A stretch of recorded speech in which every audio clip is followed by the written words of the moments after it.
Don't wait till the battle's over. Don't wait till the struggle ends. Shout now, shout now, right now. Shout now, shout now. Don't wait till you make it.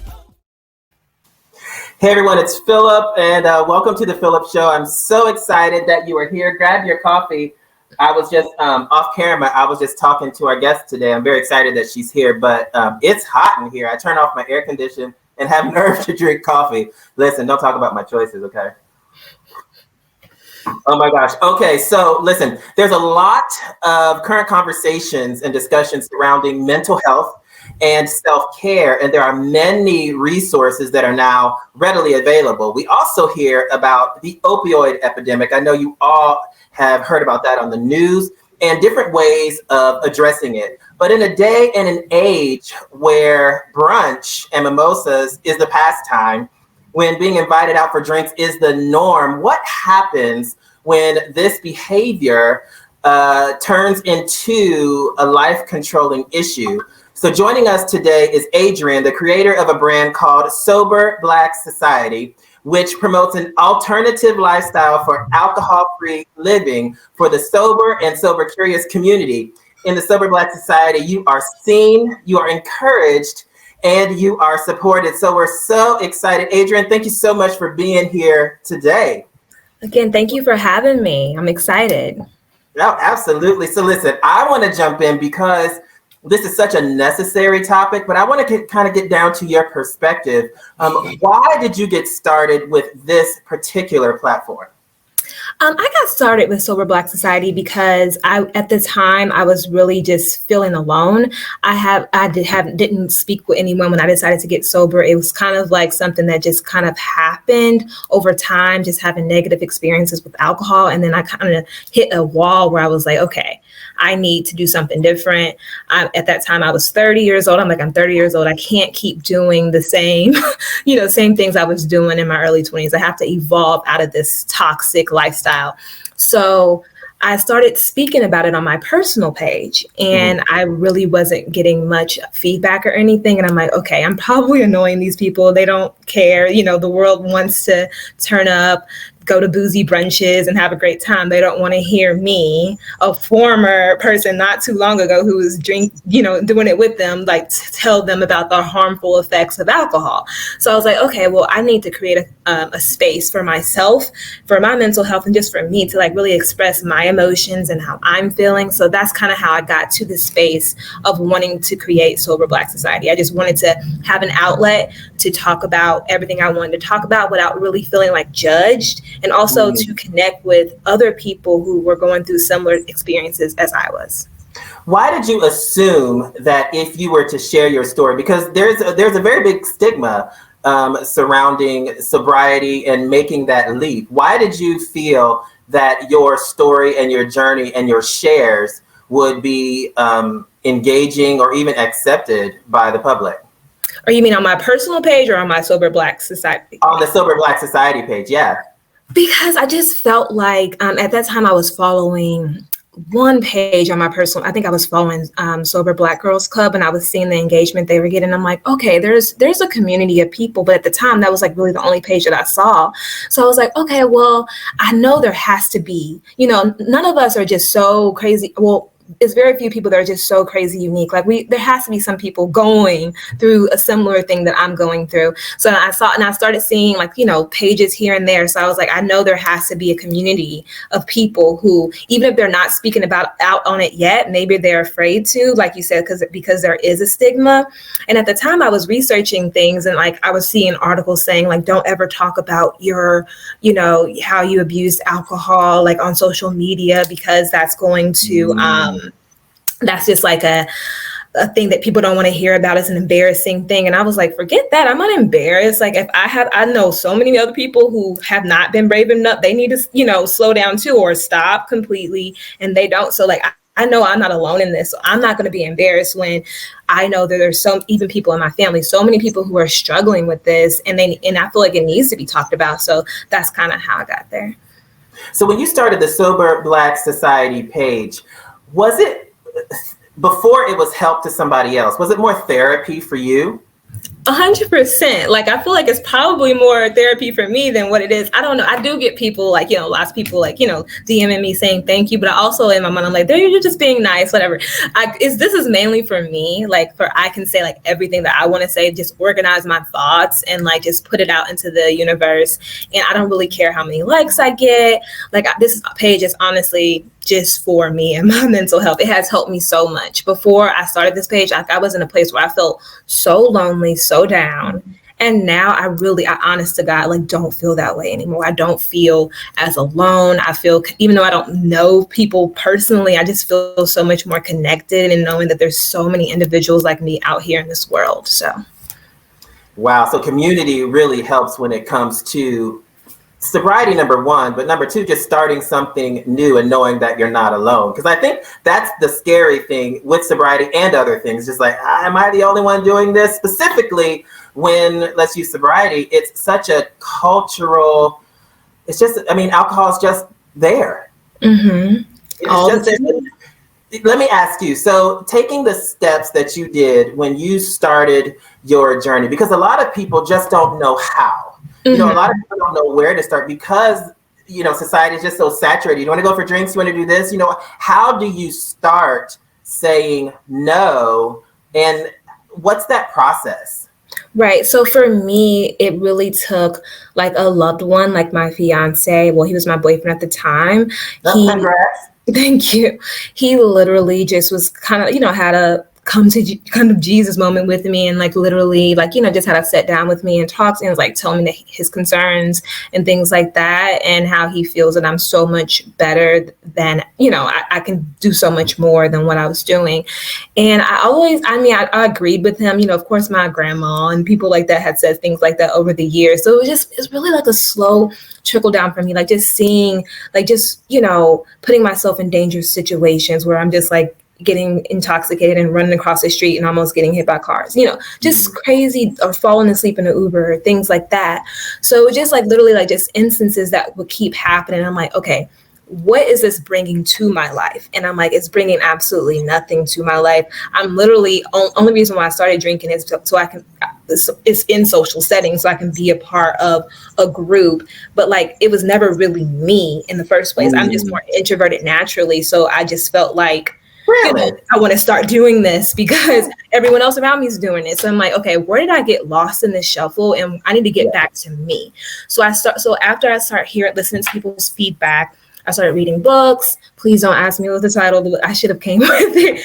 I started reading a book that I found on Amazon. It was an author. I don't even think the book is really big or anything. But I started reading that book and I just started crying because he started talking about, once he became sober, like he lost a lot of friendships and a lot of relationships. And I instantly knew that I would as well, because some of my relationships really, as much as we loved each other, like it's really just was revolved around alcohol. So I feel like that was really one of the things that like stopped me for a long time from like wanting to do this, because I always would pray to God, like, please give me the strength to like, just cut it out of my life. But I never really could, because I feared of losing some of the connections that I had with friendships where only thing we did was go to boozy brunches and like turn up all the time, like, day party, things like that. So I was afraid of losing people, but I just got to a place where it's like, I'm losing myself. I've already lost myself. So it's like, if a few friends become casualties because I want to better myself, they never were meant to be in my life anyway. I can love them, pray that one day, we can come back together, but I can't continue to do something that's bringing trauma to my life. That's one thing that I wanted to ask you too, because that's another, I don't want to say it's a stereotype because it's a real thing. When you change your life, and you changed and you switch your priorities, specifically surrounding things that were so social for your friendship circle. How did that affect the dynamic of your friendships? And how did you start to, if you did, allow people back into your life that you had those commonalities with that you no longer do? Right. For a lot of people, I just kind of slowly stopped hearing from them, like they, when I first told someone that I was being getting sober, they were just like, oh, I'm not inviting you anywhere anymore. And they were like, haha, but they meant it. Like, you know what I mean? Like, you just kind of slowly stop getting invited to things. And then at first it used to really hurt me. Like I would literally like see stuff on social media and then I would just be like, I'm emotional. So I would just like bust out crying until like my fiance, and like, thank God for him, because he's literally was just like, babe, like, you know, if this is what you needed to do in order to be friends with them, like it's not, focus on you. Like they're not necessarily, and he also helped me frame it in the way that it's not anything personal against you, but maybe my presence would make them feel like it will make them think about things that they're not really ready to even think about or deal with right now. I could be a constant reminder. So he helped me really not take it personal. So now I'm more so appreciative that I'm not invited to events where I know I will probably feel uncomfortable anyway. So yeah. So I'm looking at your page. The posts are like really well presented. You know, the brand is like completely on. So do you do marketing? How did you put this whole vision together with the color palettes, the tones, the sequencing? Honestly, like, thank you for saying that, because sometimes I feel like this looks terrible. Like, I don't know what I'm doing. I did minor in marketing in college, but that is not my background. I literally have like an app that I use to like help me develop some of the visuals. I knew that I wanted different shades of brown, for blackness, and just represent different shades of brown. And like, I knew I wanted to put that out there. I have a friend who is in graphic design, and I told him like what I was looking to do. And at the time, even now, I still feel like I've been doing this for about 4 months now. So a lot of stuff is still ironing out. I don't even know if I want to take it super much farther than this. I don't really know. Cause like I told you, I started this just for me. So, but like people seem to like it. So I'm like, okay, maybe I should like take this more seriously. Like, but I feel like if I want to evolve it, like I need to get someone who actually knows what they're doing, because I honestly am just like, okay, Googling, like, okay, create a grid, make it look cute. Like this is just what I think looks good. And I'm hoping that other people like it too. No, I mean, that's perfect. Like the organicness, we'll just make up the organicness of it all is, number one, it sounds refreshing, but that's just how things work. And it's good because authenticity is really what people are searching for. They want somebody who understands, they want somebody who's being real. And I do have to ask, okay, so the brand is called Sober Black Society. Why did you choose to be so specific with the demographic in the name? Right. So I felt like I was seeing a lot of like sober white women do stuff. Like once I really started, okay, I told you I followed Sober Black Girls Club.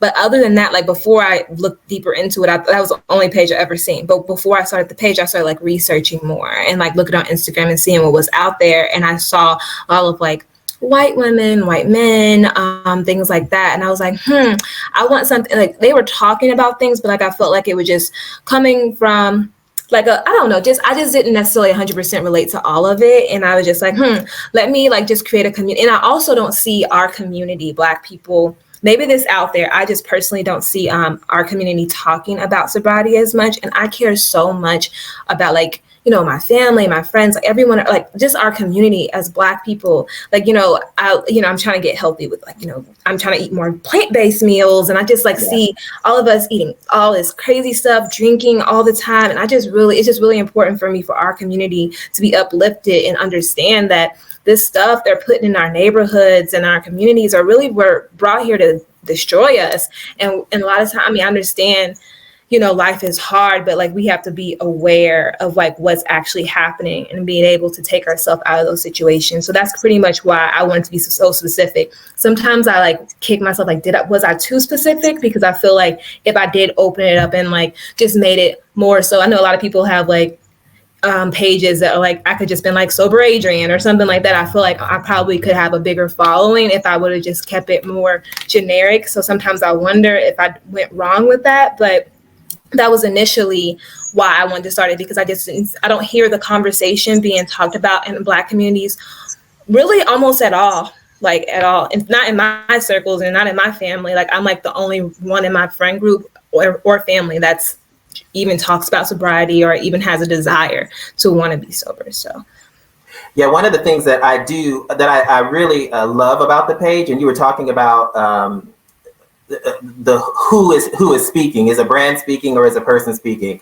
You know, one of the things that I love about it, it is sort of ambiguous in a way, you know, because you're getting, to me, you're kind of penetrating the market in a way where people are receiving the message and buying into the message and not so much subscribing to one individual. You know, so it's like a sober message, and then it happens to be told by an individual. Where the other way around, it's like, okay, the commodity is a person, and then they may or may not have a message. So I enjoy the way that you're doing it. You do a lot of really creative things, and you talk about celebrities that are sober, and you give tips and tools and ways to not cope, but live. So I don't want to use the word cope because I don't want to sound like you're doing something to do something else, but ways to live sober. Why do you think it's so important for people to have sort of not a roadmap, but to have activities that they can do and realize they can do them sober? Right. So it just went back to me, like when I first decided to get sober and when that day first happened, you know, I was sitting in tears and I'm like, I don't even know what, I was like telling my boyfriend, like, I don't even know what being sober looks like. Like, what am I going to do? Like, that's boring. Like, what am I going to do? Like, that's literally only thing I can think of. I'm like, I can't go to concerts. I can't do this. I can't do that. And I'm just like, he's like, yes, you can. Like, you can do everything. So, of course, not at first. You know, it might take you a while. Like, I isolated. I got sober during COVID. So I was able to, like, not voluntarily, but involuntarily, like, isolate and, like, really build my strength. And now I feel like I've come so far that I don't want to go back because then I'm going to, one, feel like a fraud because I have this page. This page also holds me accountable. There it is. And number two, like, I just feel like I've come a year, even though that might not be long for most people, but that sounds like an eternity for me. So I'm like, I don't want to go backwards. So yeah, so I missed. Can you repeat your question again? I got on a tangent. What was I was asking, why is it so important for people to know about activities that they can now do sober? Right. So yes. So I didn't know like what that even looked like. And then once the world started slowly opening up a little bit back again, and I'm like, okay, what do I do? And then I just started like going out, throwing myself out into the world and like kind of doing the same things that I always did. I just did it without alcohol. Like if I was in a situation and I'm like, oh, I really want like a cute bougie drink right now. I was like, oh, and I'm like, order a mocktail, post that, show them that you can still cheers with your friends who are like still drinking their little mimosa. You can have a cute non-alcoholic mojito too. You can do that. Like I can go hiking. I just started like thinking, I just wanted to, and also people were DMing me like, what do you do for fun? Like, what are some activities? I need some sober activities. And I'm like, okay, well, let me start posting about what I do, because I feel like pretty much every weekend I'm doing something, or for the most part, well, now that the world's opening back up, I'm starting to get back out there. So I'm like, let me show people who are sober curious more so like, hey, you can do a lot of things that you always like to do. And a lot of the things that I'm doing now are a lot more healthy anyway than what I was doing before. Like, I bike a lot, I hike a lot, go to sporting events, like, not just basketball. Like I just went to a tennis match. Like you can just get creative. Like you don't have to put yourself in a box and just go to brunch and drink with your friends, chat all day, and then go be passed out by 5 o'clock. Like you can have a full day of actual activity and not just social goofing off and drinking beverages. Like you can actually do activities. So would you say that once you became sober and you started to think of things that you can do now sober, even though those things could very well be the same thing, just with no alcohol, but you started to think outside the box, and then all of a sudden the activities that you were involved in far exceeded what you would have ever thought, because you would have been otherwise preoccupied? Exactly. Like a lot of things I do now, like I would have never been like I saw the tennis match I'm in Atlanta on this Instagram called ATL Bucket List. Normally I would have saw that and kept scrolling, and I would have done something that was like involved alcohol and really nothing else, So I was like, but when I scrolled, I'm like, oh, that's actually fun. The other day I went to a sunflower garden, it was like an hour and a half away from me. And I just me and my friend was like, oh, let's go to the sunflower garden and like pick some sunflowers for our house. And I'm like, that's nice. Like I would have not done that type of stuff. And even if I would have, like, it would have just been alcohol involved, and it just would have like really lessened the experience, because you're not really saying like you're just doing it for a photo op, not just because this is just actually my life. Like you're just doing it because like you're trying to be cool for the gram. But now I actually do stuff because it's like, this is my way of life. Like this is what I do. This is my lifestyle, even with or without Instagram. So yeah. That's all. I love it. I love what you said, doing it for the gram. Right. We've all been there. Some of us are still there. Well, one of the things that I love the variety of your page. Again, I love the fact that there is life after choosing to live sober. And the stereotype a lot of times is very similar to what you were saying. What am I going to do? I don't know what to do sober. And it's like relearning things. One of the elements that I love is that you have a Spotify page. Oh, yeah. So I created like a playlist. Like it's not necessarily a Spotify page. It's just like my personal Spotify. But like I created like a sober playlist, volume 1. Like I'm already like adding songs for volume 2. But yeah, so just the songs that like I feel like relate to sobriety in some type of way, and I put it on there, and it's hip hop artists. So yeah. How did you think of that? Like, hey, I'm going to share a playlist. Like where did your mind go? How did you do that? Huh?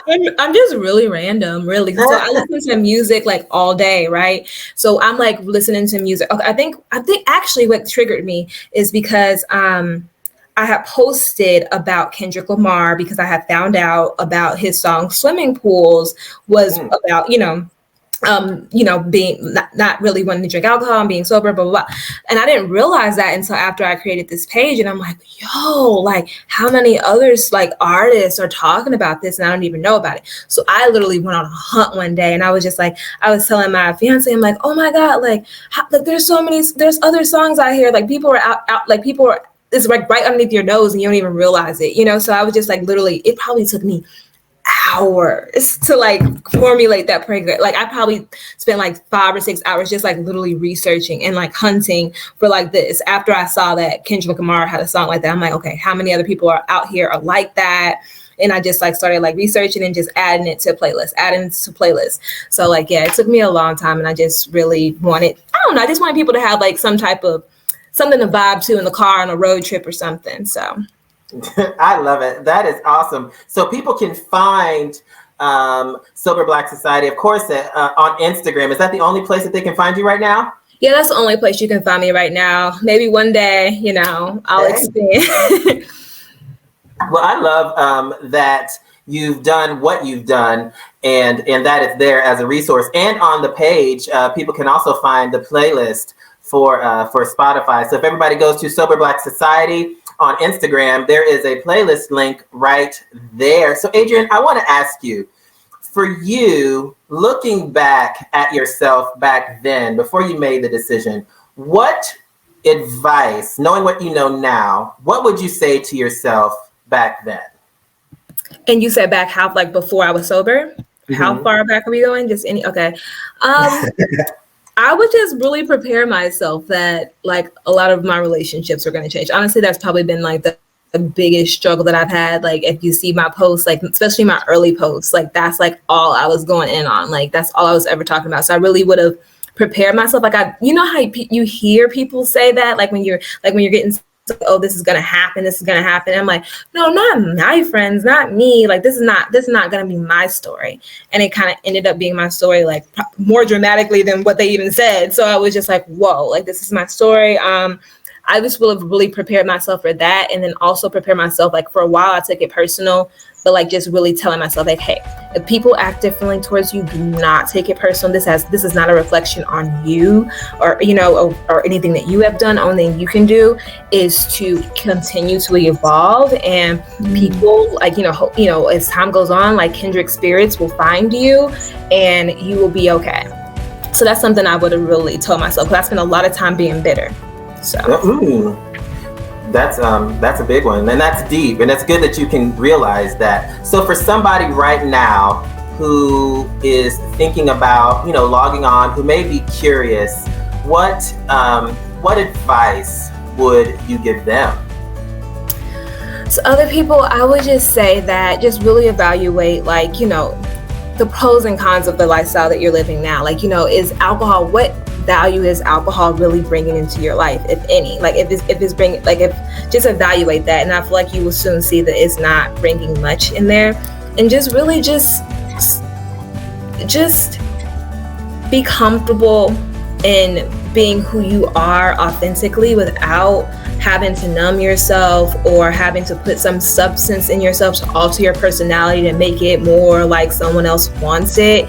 Like, just really just get to know yourself, because that's something that I didn't realize I didn't even know. Like, I didn't learn I'm still getting to know myself, and I'm 31 years old. And I feel like when you do give up alcohol, like, you'll really start to know stuff about yourself. I thought I was an extrovert. I am not an extrovert at all. You know what I mean? And that's been really fun to like get to know myself again. And like, I'm like, oh wow, like I didn't even know I liked this, or I didn't know I didn't like this. And I just feel like you owe it to yourself to get down to the center and to the core of who you are. This is a short life that we have here on earth, and you need to really get to know yourself and love yourself without any substance that's going to alter your frame of mind. That's perfect. Adrienne, thank you so much for being here. Thank you for being so transparent and so encouraging. It's like, you're awesome, period. Thank you. You are as well. Thank you. Well, everyone, that was Adrienne with Sober Black Society. What a resource. There are options and communities that are available for those who are ready to begin their new lifestyle of sobriety. You are not alone. Visit Sober Black Society today to receive more inspiration. There is more support than you know. And remember, you are the best you in the world. So we'll see you later here on The PHILLIP Show. Don't wait.